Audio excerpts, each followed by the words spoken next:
Big story out of Oklahoma where the Muscogee Nation, they now have to abide by a landmark ruling that recognizes African Americans and the descendants who are part of this nation. Attorney Damaro Solomon Simmons has been leading this effort. We, of course, have talked about it several times as well. He joins us right now, of course, co-founder of Justice for Greenwood. So go ahead and tell us what's up with the Creek Freedmen. Walk people through what happened today and how significant this is, Damaro.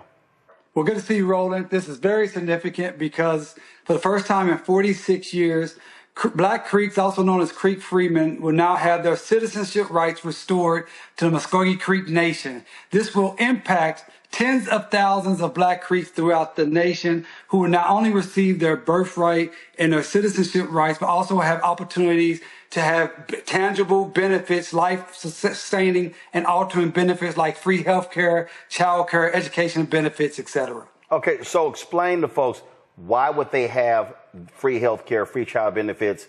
What, as a result of the Muscogee Nation? Explain that. Sure. Well, the Muscogee Creek Nation was one of the five quote-unquote civilized tribes who in the late 1700s, early 1800s adopted European-style culture, speaking English and having a plantation-style economy. And a part of that was the enslavement of Africans and of their own indigenous Black members. And so when they was moved to Oklahoma in the 1830s and continued to enslave and continue to discriminate against their Black members, they sided with the Confederacy during the Civil War. They lost, obviously the Confederacy lost the war at the time, and so they had to do new treaties. And that treaty of 1866, which was negotiated and signed by 5 individuals, one of them being my four-time great-grandfather, Cal Tom, ended enslavement within the Creek Nation, and it also granted citizenship to all Creeks of African descent. But in 1979, the Creek Nation decided they did not want the Creeks of African descent anymore, and they illegally excluded us through their new constitution. And so we've been fighting that battle ever since. And today, their own Supreme Court affirmed that the Treaty of 1866 guarantees Creeks of African descent, also known as Creek Freedmen, to have full citizenship within the Creek Nation. For folks who don't know, walk through how long this legal battle has been going on, because they were trying everything to shut y'all down. Yeah, even when you came down, Roland, you saw it firsthand. Listen, I started working on this in 1999 when I was trying to get my own citizenship. And then when I graduated law school in 2004, this was the first case I took to trial in 2005. And we lost in 2007. We lost again in 2018. We lost in 2019. But we kept hitting it, and we had a victory in 2023 that the Creek Nation appealed. And it's from this appeal that we have finally heard their Supreme Court say, yes, you can win. Because in 2007, the Muscogee Nation Supreme Court ruled against us. So this is an amazing day.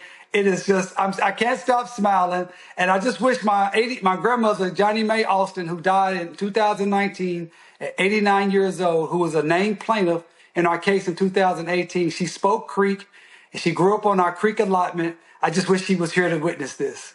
Explain when you said their Supreme Court.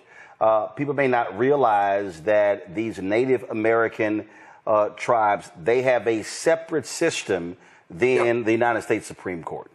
Absolutely. Thank you, Roland, for that question. So the Creek Nation is the 4th largest Native American tribe in the nation. It has over 100,000 members or citizens. And so it has a fully functioning government with a principal chief, an executive office. It has a legislative office, which they call the National Council. And then they have a judiciary where they have a district court, just like in the United States.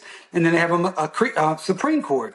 And the Supreme Court in the Muscogee Creek Nation has 7 members. 2 of those members had to recuse for our case. And so 5 members decided it. And I'm happy to report that it was a unanimous decision. Okay, so they had to recuse themselves. Were they 2 of the ones who were previously involved in the case? So what happened there?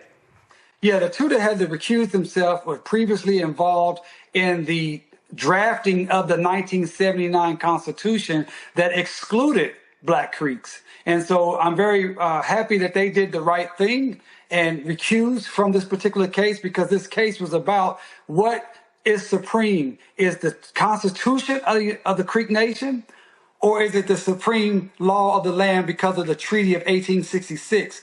So just for the listeners to understand, under the law, treaties of the United States is second only to the United States Constitution.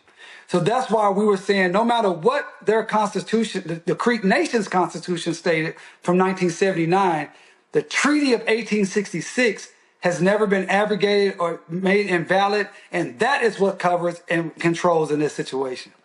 Obviously, a huge issue. I want to bring in my panel right now.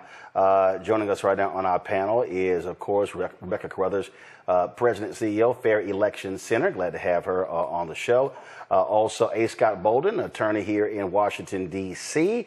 Joe Richardson, civil rights attorney out of Los Angeles. Glad to have three of you here. So I guess I'll have the lawyer start. Joe, you start with your question for Demario.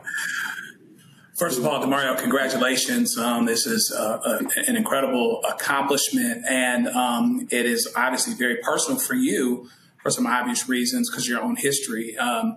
But tell me this, do you see any possibility with this potentially being precedential in terms of setting a precedent that other folks that believe they belong to tribes, because the point is made that tribes, one of the things that the tribes did a pretty good job of is getting, self-determination, funding, setting up casinos and things like that, where the people that are members do quite well. Have there been any discussions that you had over the years that lead you to believe that perhaps in some other areas where we have brothers and sisters who are descendants of tribes, that this could possibly be a route that they may try to take as well? Yeah, thank you for the question. Right, definitely. You had the Cherokee Nation, which is the largest Native American nation, almost 500,000 members. They had a similar issue that I worked on. That was resolved in 2017. The Creeks are now. You also have the same issue with the Choctaw. You remember the movie Sinners. We all love the movie Sinners. And at the very beginning of the movie, they had the Choctaw Indians that were actually chasing the vampire. Well, the Choctaw Nation was one of those nations that enslaved Black folks and one of those nations that discriminated against Black folks. And right now, they are doing the same thing that the Creeks have been doing. And so that's an issue that we're looking at. Also within the Seminole Nation. You have Black Seminoles who have been a part of the nation for hundreds and hundreds of years, who are also getting discriminated against. So we're looking at all of those issues, and there may be other nations around the country, and we're happy to talk to people and see if it's something we can help with. It's very specific based upon your lineage. A lot of people say, hey, I got some Indian in me, but you have to be able to document it. And that's the thing about the Black Indians of Oklahoma. We are the most documented Black people in the nation. Because ever since they've been taking our land, starting in the late 1700s, they always create these lists of the citizens. So I can document my lineage back to the late 1700s, going all the way up to me. And so that's what it would take. But we know how to do that research, so it certainly could be a route. Scott. Thank you. Yeah, congratulations on your victory. Although, are you really saying that Indians, the Native Americans, discriminated against Black people, just like white people discriminated against Black people in this country? No, he didn't say discriminated. He said enslaved. Enslaved. Yeah, absolutely. But the Black man can't catch a break. Yeah, but go ahead, Scott. So let me ask you this. So as part of this deal or this ruling, first thing that comes to mind is reparations. Are there any reparations in the mix in this ruling, or is that a subsequent separate lawsuit Black Creek would have to bring? Yeah, great. That's a great question, and I think it's something that should be thought about. At this particular ruling, this is just about the citizenship aspect of it, and what we're hoping. Our goal, and I'm reaching out to the chief. I'm hoping he can meet with me before I come to Chicago. Scott, I'll see you in Chicago at the NBA conference. I'm hoping I can get to the chief on Friday, and let's have a discussion about, hey, how can we heal the divide? How can we work together, become one family again, and move forward and have that conciliation and be able to deal with some of these issues that even the one you talked about? So those things are all on the table. But first and foremost, we just want to say, can we get our citizenship? Can you recognize us not only as first-class citizens within the nation, but recognize our contribution to the Creek Nation over the last 500 years? See, here's the thing. A lot of people don't realize we were here when Columbus got here. There were Black Creeks here when the European came here. We're well documented going back to the 1500s. And so don't try to erase our contribution. Don't try to erase what we've done. Don't try to erase our heroes and sheroes within the nation. Let's move forward as one people, and let's talk about how we heal. And obviously healing includes some type of reparatory justice. Rebecca. So how do you formalize that citizenship then? So like I said, they have a full functioning government. They have a whole citizenship department. So they have 3 different locations. So in Northeast Oklahoma, they have one by Tulsa. You go, and what you have to show is that you are a direct lineal descendant from an individual that was listed on the 1906 Dawes Rolls. So it's either you are or you're not. You can't just decide, oh, I want to be on this roll. So like my great-grandfather, John W. Simmons, was a newborn in 1898. He's on that Dawes Rolls.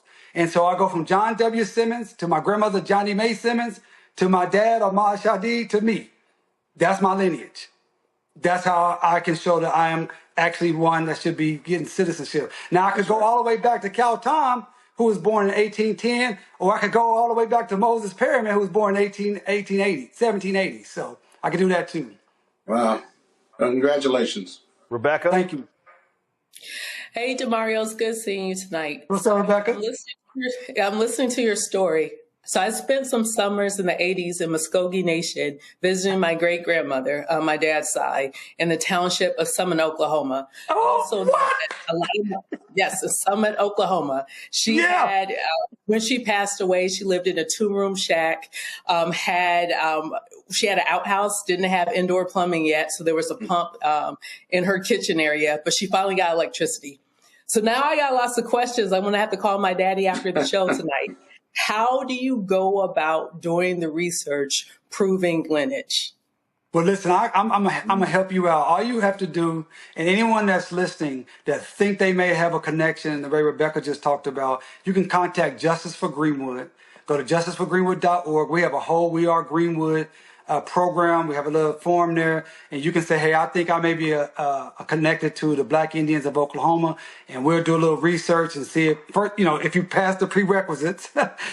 And if you do, then we can get you one of our genealogists. We have 5 genealogists within Justice for Greenwood that does this work, and then we have our sister coalition organization, the Muscogee Creek Indian Freedmen Band, and they also do this lineage work for you. So if you have someone on the Dawes Rolls, we can find it. All right, then. Well, Demario, congratulations. It has been a long battle, and the fight continues. We appreciate it. And let's say one other thing. Summit, Oklahoma is one of the traditional Black towns of Oklahoma, and reasons there's so many Black towns, including the great Greenwood, of the home of Black Wall Street, was because of the Black Indians had already been here. They had already been free. They already had land. They already had power, and they already had a freedom mind state. So it goes full circle. Well, certainly enjoy this win because you will have few wins this fall when your Oklahoma Sooners play in the SEC. That's all right, man. I'll take this win. And you will have even fewer wins for your Dallas Cowboys. So, right, enjoy this one. But come football season, you will not have a joy. You'll be getting lots of text messages from me on Saturdays and Sundays this fall. You know what? That may be true, but here's the deal. 43 days ago, Mayor Nichols announced the reparatory justice for Greenwood, and today we got justice for Black Creeks. Hey, I'm good for the rest of the year, dog. Yeah, because you know y'all going to be losing. All right, Demario, we appreciate it. And you're an Omega. You 0 for 3. All right. You 0 for 3. I mean, like, you just keep taking L's. All right, I want to go to this next story here. Muscogee Nation Court rules descendants of enslaved people are entitled to citizenship. Okay, this is a significant development. I've been talking about this for years.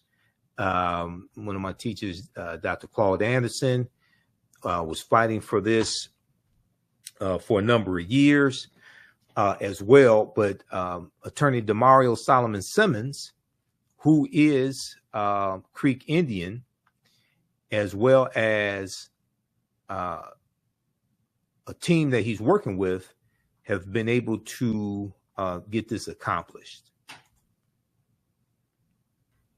So ABC News has this piece. He was also on Roland Martin Unfiltered. We're going to go to that clip here in just a minute. Muscogee Nation Court rules descendants of enslaved people are entitled to citizenship. The Muscogee Supreme Court has ruled in favor of 2 descendants of former slaves held by the tribe. So this gets into understanding a lot of history as well. And unfortunately, a lot of our people, a lot of Americans in general, but especially African Americans, unfortunately, a lot of us don't understand history to even be able to take advantage of something like this. The Muscogee Nation Supreme Court ruled Wednesday that 2 descendants of people once enslaved by the tribe are entitled to tribal citizenship. Now, some people are surprised to find out that you had some Native Americans, not all Native American nations, but some Native American nations owned enslaved African people. The Choctaw, Chickasaw, Creek, Cherokee, and Seminole Indians are known as what are known as the 5 civilized tribes of Native Americans, because they took on the ways of Europeans, of the white man. They learned English. They owned slaves. They started farming. They adopted ways of Europeans. So they were known as the 5 civilized tribes of Native Americans. Now, I'm not saying all 560 some odd tribal nations of Native Americans own slaves. No, I'm not saying that. But these were the 5 who were the most involved in it. Okay, not the only ones, but these were the 5 nations most involved in it. Let's go back to this piece here. All right, so the Muscogee Nation Supreme Court ruled Wednesday, and that was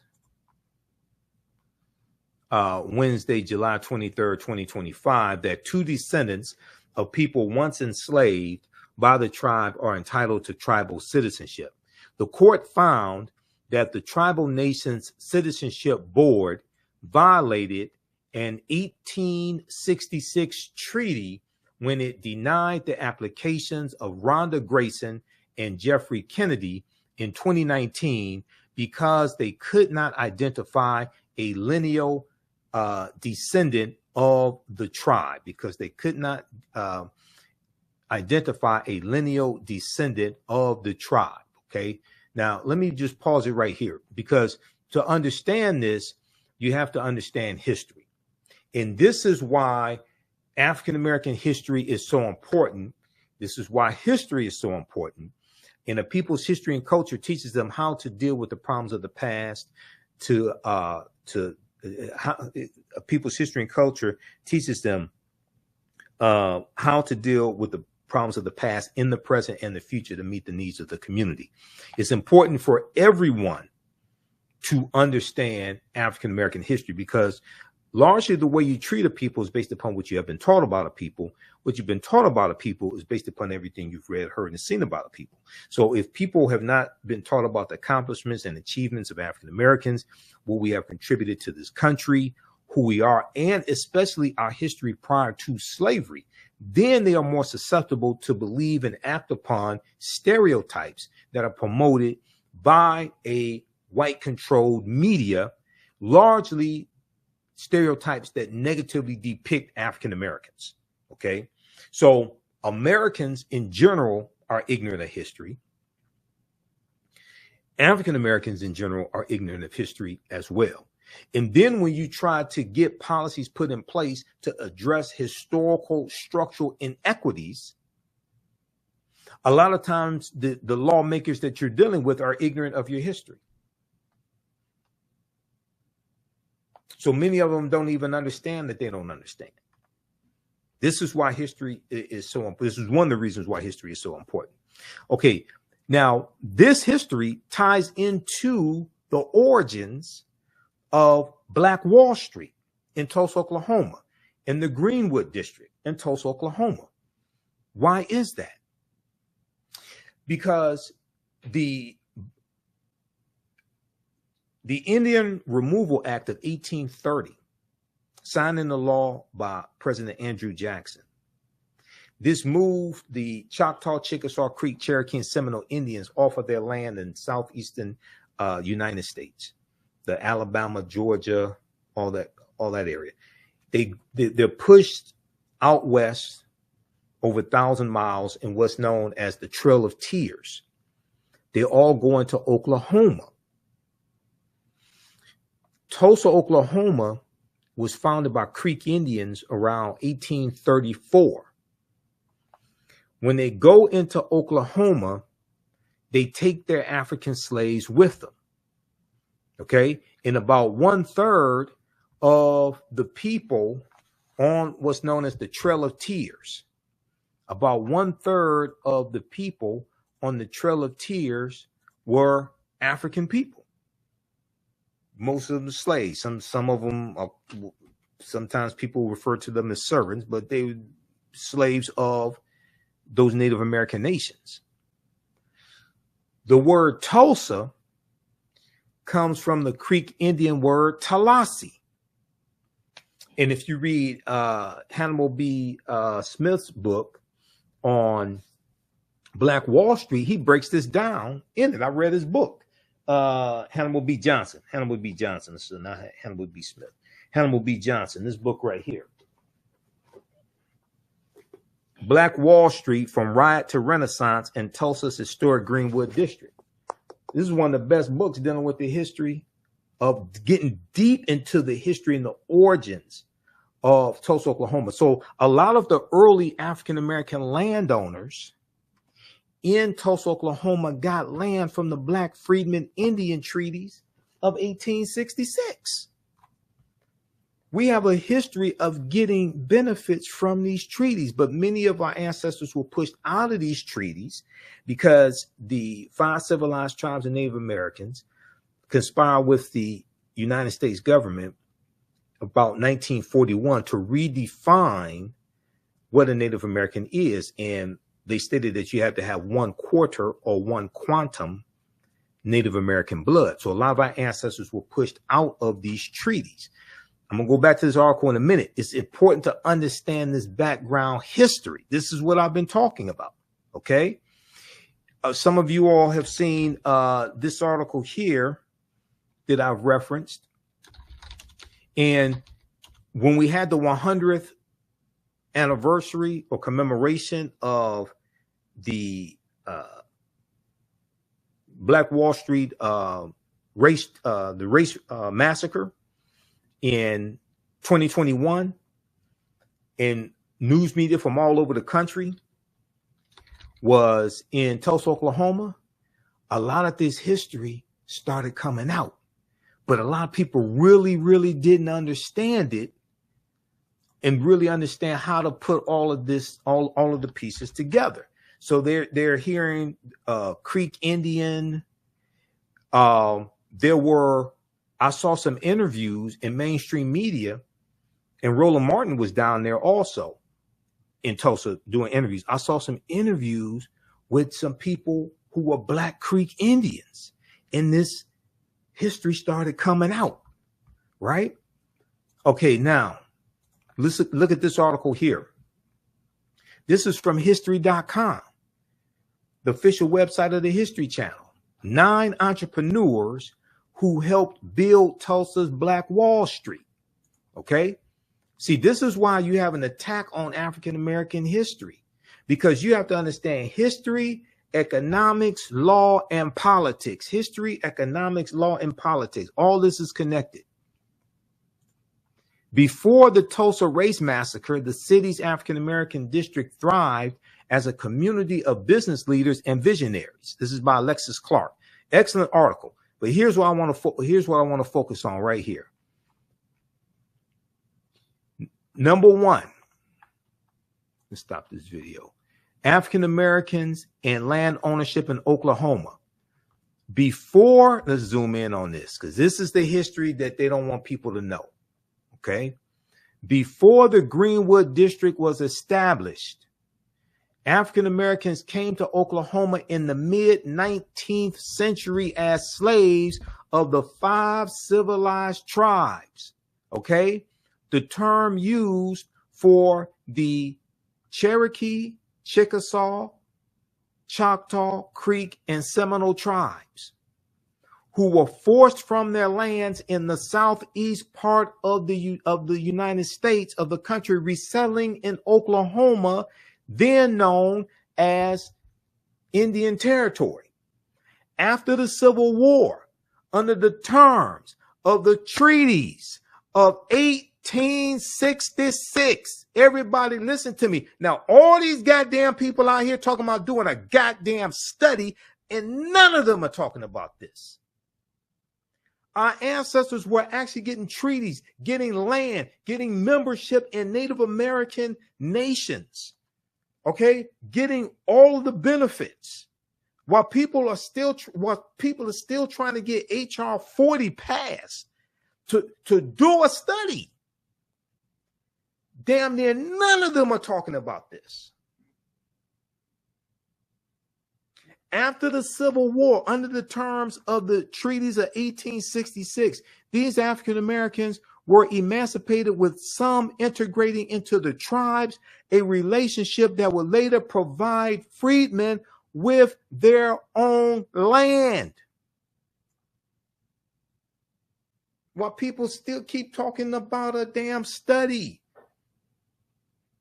Quote, now this is Hannibal B. Johnson, one of the top historians on the history of Oklahoma and Black Wall Street.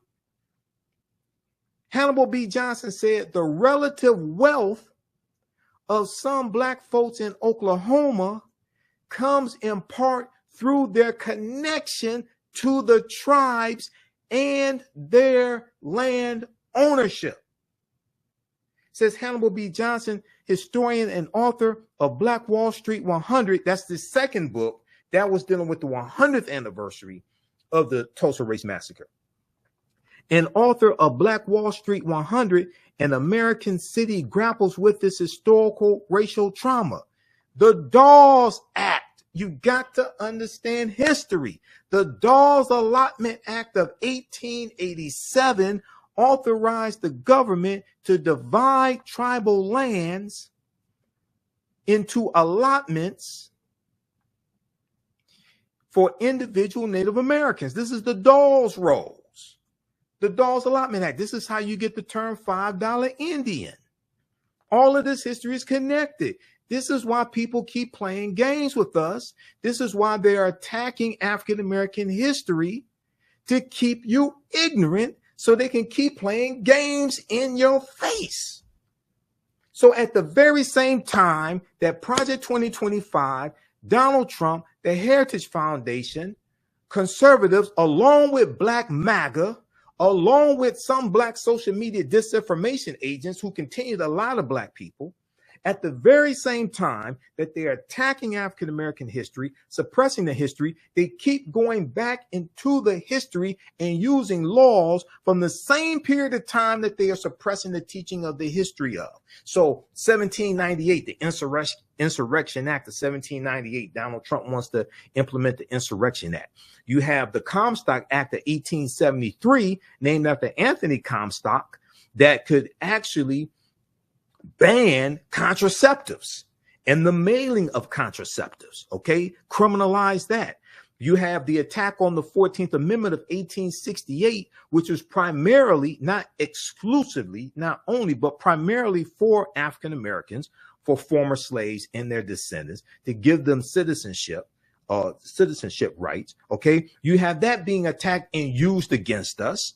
All right. So that was used against us when it came to affirmative action in college admissions. They said it violated Section 1, the Equal Protection Clause of the 14th Amendment of 1868. You have the Civil Rights Act of 1866, the same year as the Black Freedmen Indian Treaties. The Civil Rights Act of 1866, which was created to passed by Congress, signed into law by the president. I think that was it was Johnson. He didn't sign it. I think that was I think they had a super majority. They overrode his veto. The Civil Rights Act of 1866 formed the foundation of the 14th Amendment of 1868. And this was designed to give African Americans the right to negotiate labor contracts and enter into contracts.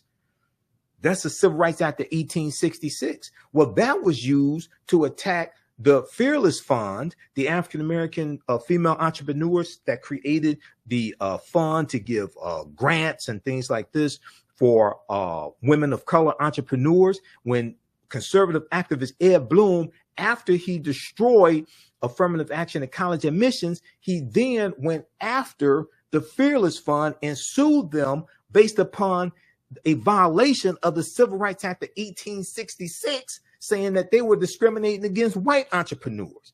But the Civil Rights Act of 1866 was for Black people. So at the same time, when they try to suppress the teaching of this history, they're going back into this history and using laws from the same period of time, many of the laws designed for African Americans, they're now using those laws to attack us. And people are sitting there dumbfounded, still talking about trying to get a study done for reparations. Who the hell are you going to get to pass that? And then how are you going to protect against legal lawsuits when they use the Equal Protection Clause of the 14th Amendment of 1868, and it goes to Donald Trump's 6-3 conservative Supreme Court that's already ruled against us? But almost none of those people are talking about this right here. The Black Freedmen Indian Treaties of 1866. I've been breaking this down for years. I've talked about Demario Solomon Simmons on my show going back a few years ago because he was working with Maxine Waters under the Biden-Harris administration trying to get this enforced. And he was able to do it through the Muscogee Creek Indian Supreme Court. I got to get his background history because I see so many people putting this nonsense out here talking about reparations. And I said, this is low hanging fruit right here because we have a history of getting benefits from these treaties. And most people don't understand this history. Now, this is from the History Channel. The History Channel has this information. The Dawes Act of 1887 authorized the government to divide tribal territories into allotments for individual Native Americans, which included Black members, as word spread that Indian Territory was a safe place for African Americans to settle. Between 1865 and 1920, more than 50 Black townships were founded in Oklahoma. So when the Tulsa Race Massacre happens, May 31st and June 1st, 1921, did you know that we rebuilt Black Wall Street? Did you know that we rebuilt Black Wall Street? Because a lot of people talk about it was destroyed. But when you read this book by Hannibal B. Johnson, From Riot to Renaissance in Tulsa's Historic Greenwood District, From Riot to Renaissance, he talks about it also being rebuilt. By 1926, there was about 240 thriving businesses. When Dr. W.B. Du Bois visits in 1926, he's marveled at how they have rebuilt. They got help from some of those 50 surrounding Black townships. We rebuilt it with our own dollars. We did not get help from the government to rebuild it. So how is it? Because I hear a lot of African Americans talk about we had this, we had that, and white people destroyed it. And it seems like they want to talk about more about white people destroying what we had as opposed to the fact that we rebuilt it a second time. And 99% of those people don't talk about the Black Freedmen Indian Treaties of 1866 and how that played a part in us acquiring land. These treaties are still being enforced for the 5 civilized tribes of Native Americans. This is why you have to understand law. This is why when I talk about the acronym HELP, history, economics, law, and politics. Politics is the legal distribution of scarce wealth, power, and resources, and the writing of laws, statutes, ordinances, amendments, and treaties, their adoption, interpretation, and enforcement. Okay, so read this article here. Excellent article. I've talked about a number of times on my show. It's originally from May 14th, 2021. Last updated May 28th, 2025. By this sister here, Alexis Clark, for History.com, official website of the History Channel. 9 entrepreneurs who helped build Tulsa's Black Wall Street. I want to go back to the article here from abcnews.com. Muscogee Nation court rules descendants of enslaved people are entitled to citizenship. Also, I'm going to go to this piece. I'm going to show you some slides from a presentation I did in 2022, talking about this also, talking about the Black Freedmen Indian Treaties. All right, let me go to, where is that? Hold on, let me pull back this article back up just a second here. The Oklahoman.com in Oklahoma, their news publication, they had a story about this also.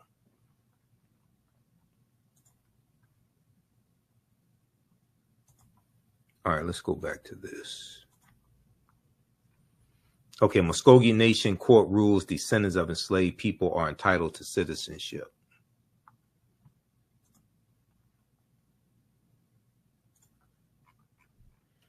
Okay, talked about the Dawes Allotment Act of 1887. So that was redistributing 138 million acres of land. 2/3 of it was, most of it was supposed to go to African Americans and Native Americans. 2/3 went to white people. When white people found out that this land was being given away, you had to anglicize your name. You had to put your name on the Dawes rolls and anglicize your name, change your name to a European name to get it. So a lot of white people paid $5 to have their names added to the Dawes rolls and get free land, get those benefits. That's where the term $5 Indian comes from. The Muscogee Nation is one of 5 tribes in Oklahoma that once practiced slavery. And in that 1866 treaty with the U.S. government, the tribe both abolished it and granted citizenship to formerly enslaved people. But in 1979, the tribal nation adopted a constitution that restricted membership to the descendants of people listed as Muscogee Creek Indians by blood. On the Dawes rolls, a census of members of the 5 tribes created around 1900. Goes back to 1887, the Dawes rolls. Okay, so read the rest of this article here. They talk about Rhonda Grayson. Okay, read the rest of this article from abcnews.com. Now, back in November 2022, I did a virtual presentation for the Midwest Building Decarbonization Coalition, their 2nd annual virtual equity summit, And I'm going to go to this slide because I was on a panel with African Americans and a couple of Native Americans. I think it's about 6 or 7 of us in total. And we were talking about reparative justice, reparations. And Native Americans were talking about their movement to take to get some of their land back, things of this nature. And what I noticed was Native Americans were talking about treaties. African Americans were talking about reparations and getting a study done. None of them were talking about the Black Freedmen Indian Treaties, because that's something I was talking about. This article, this is one of these are. I'm going to show you some of the slides from the presentation I did in 2022. This article is from the New York Times, September 8th, 2020. Black, Native American, and fighting for recognition in Indian country. Black, Native American, and fighting for recognition in Indian country. Enslaved African people were also driven west along the Trail of Tears. After a historic Supreme Court ruling, their descendants are fighting to be counted as tribal members. Ron Graham's ancestors, Ron Graham's ancestors are known as Creek Freedmen. Creek Freedmen. These are the former slaves, Creek Freedmen, or Black Freedmen. You hear that term also. They were among the thousands of African Americans who were once enslaved by tribal members in the South and who migrated to Oklahoma when the tribes were forced off their homelands and marched west in the 1830s. That's the Trail of Tears. In treaties signed after the Civil War is 1861 to 1865, they won freedom and were promised tribal citizenship and an equal stake in the tribe's lands and fortunes.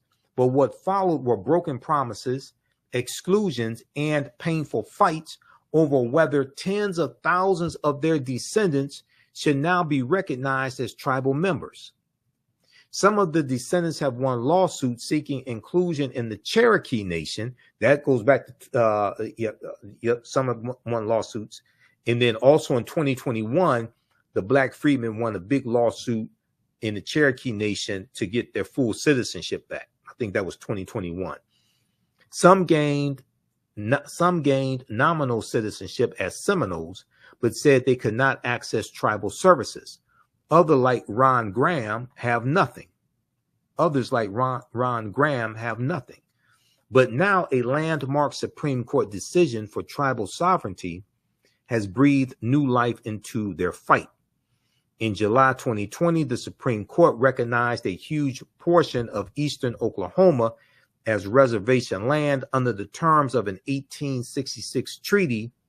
The same treaty also guaranteed that freed slaves and their descendants would, quote, have and enjoy all the rights and privileges of Native citizens, end quote. Have and enjoy all the rights and privileges of Native citizens. To groups of their descendants, the logic was simple. If the United States still had to honor treaty promises it made to tribal nations, then tribal nations had to keep their word to the descendants of those formerly enslaved by the tribes. Okay. So they talk about Marilyn Vann. She said, we're making noise. She's a Cherokee citizen and president of the Descendants of Freedmen of the 5 civilized tribes. Marilyn Vann estimated that there was a diaspora of some 160,000 descendants of those formerly enslaved by the tribes, many of them living in Oklahoma. There are groups representing descendants from each of the 5 tribes who meet to share sepia photographs of ancestors, compare genealogical records, and plan protests. Now, as they file lawsuits in federal and tribal courts, they say they are fighting for tribal benefits, including access to jobs, health care, and tribal clinics and hospitals, housing, scholarship funds for their children, and the right to vote in tribal elections. Scholarship funds, so that deals with free college tuition for many of them, free college tuition. But also for something more fundamental, my identity, Miss Marilyn Van said, okay, or Mr. Graham said, here, Mr. Graham. Okay, read this article here from, this one is from the Washington, is this Washington Post or New York Times? There was one from, okay, Black Native American and Fighting for Recognition in Indian Country. That's New York Times, September 8th, 2020. Then there's one from the Washington Post, Black Native American, it's either Washington Post or New York Times. Check that out. The freedmen were granted tribal citizenship in some cases and equal interest in the soil and national funds of the tribe in the treaties that Oklahoma's tribes signed with the federal government after the Civil War, in which the tribes were forced to cede huge portions of their land to the government. Now, thegrio.com has an article where Representative Maxine Waters tells thegrio.com that the Cherokee had 2,511 slaves, 15% of the total population. She talks about how many the Choctaw had, 2,349 slaves, etc. And this was because Demario Solomon Simmons was working with Maxine Waters, trying to get through Congress, U.S. Congress, things like this. He's since gone a different direction and gone to the Muscogee Creek Indian Supreme Court. Okay. And then also in that same presentation I did for the Midwest Decarbonization Environmental Justice Organization, I talked about this information here and some of the origins of African Americans in Tulsa, Oklahoma. Okay. From that article, 9 entrepreneurs who helped build Tulsa's Black Wall Street, from history.com, May 14th, 2021. Okay. So I was on the panel talking about enforcing these treaties for African Americans. Everybody else was talking about getting the study done. All the other African Americans on the panel talking about getting the study done. I was talking about enforcing these treaties because we already had a history of getting benefits from those treaties. Now, yes, this doesn't apply to all African Americans, but the ones this applies to can help others in their family, can help others start. That's low hanging fruit right there. Now, how many people are familiar? So let me, 2 quick things I want to show you. Then we're going to go to the next topic because we're running out of time. And like I said, it's been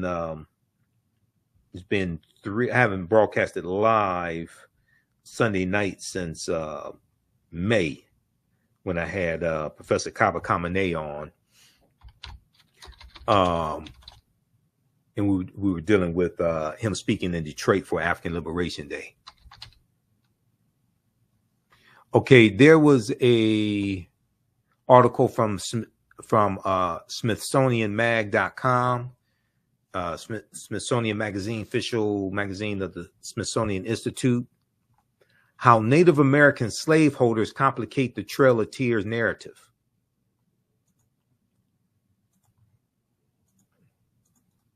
I've talked about this article before on the show also. Okay, how do y'all like this type of information? Give us a thumbs up, give us a heart, give us a...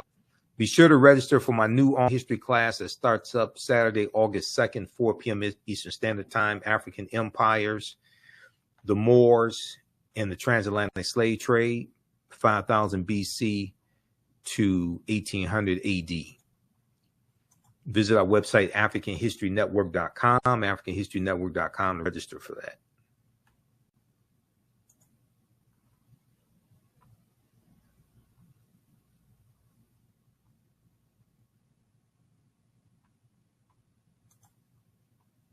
Okay, let's look at this here.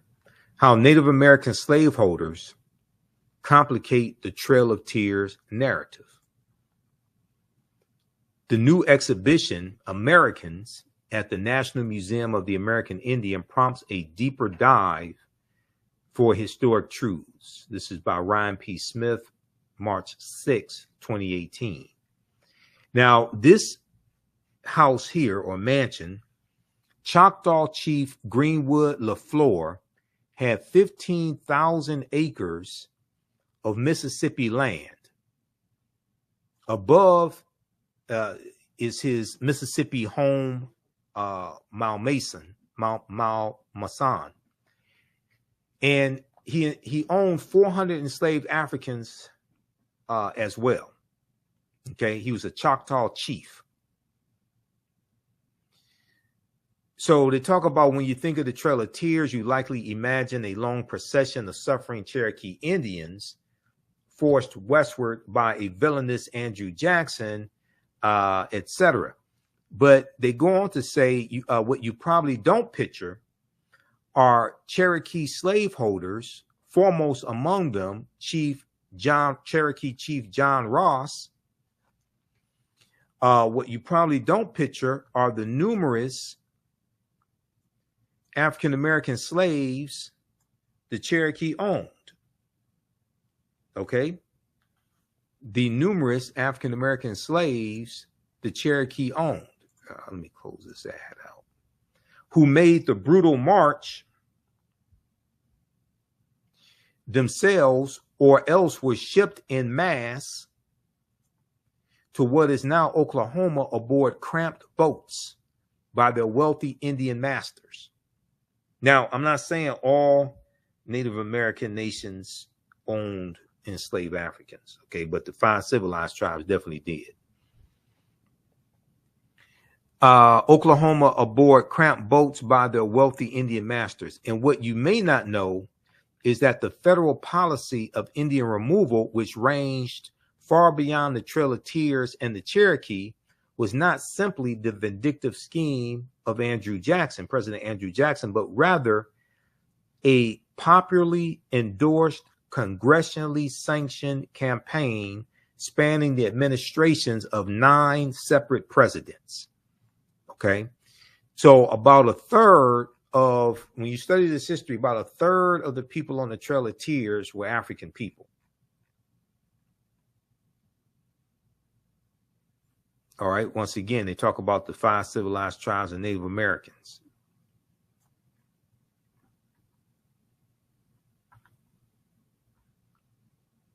Okay, so read this article from SmithsonianMag.com, Smithsonian Institute, How Native American Slaveholders Complicate the Trail of Tears Narrative. How Native American Slaveholders Complicate the Trail of Tears Narrative.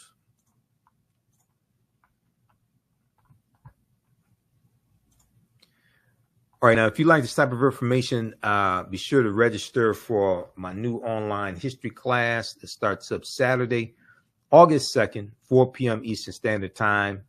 African Empires, the Moors, and the Transatlantic Slave Trade, 5000 BC to 1800 AD. It's a 10-week online class. This is a very visual class. We do a PowerPoint presentation. I have a PowerPoint presentation. The video clips that I show, there are 15 books that we use in the class that we reference. You don't have to buy any of the books because I show you the clips. I show you the screenshots right on the screen. So you don't have to buy any of the books, okay, if you don't want to. There are excerpts of interviews that I've done with some of our scholars that we show in class also. And this content is PG-13, so you can use it with your children. So we deal with thousands of years of history, and also what leads up to the transatlantic slave trade. And one of the things we look at are African empires. So whether it's Kush, whether it's Nubia, whether it's Axum, Merowe, whether it's Great Zimbabwe, Carthage, and the Carthaginians, and Hannibal Barca. We go throughout history and we look at these African empires, okay? And then we also deal with the history of the Moors, going into Europe, taking the teachings of the Nile Valley region of Africa. We deal with ancient Kemet also. taking the teachings from the Nile Valley region of Africa, taking that into Europe. This is what brings Europe out of the Dark Ages. And then we deal with the transatlantic slave trade, how that came about, and the dispersing of African people, but also how we fought against the transatlantic slave trade every step of the way. Click right here to register here also, and it takes you here. So the class is on sale, $80. We do the sessions live. All the sessions are archived and recorded. You can go back and watch it anytime. And you can email me right through the website. Also at the top of the page, contact the African History Network. But you'll get 5 of my lectures in digital download format. You get 5 of my lectures free as well. So you can register right now for that. We have the link here in the thread of the broadcast. It's also on my, also go to my website, AfricanHistoryNetwork.com. It's right on the home page. Great African empires, the Moors, and the transatlantic slave trade, 5000 BC to 1800 AD. Okay, let's continue here. You can also support us through Cash App and PayPal, $ the AHN show through Cash App, and through PayPal, paypal.me / the AHN show. We have that information.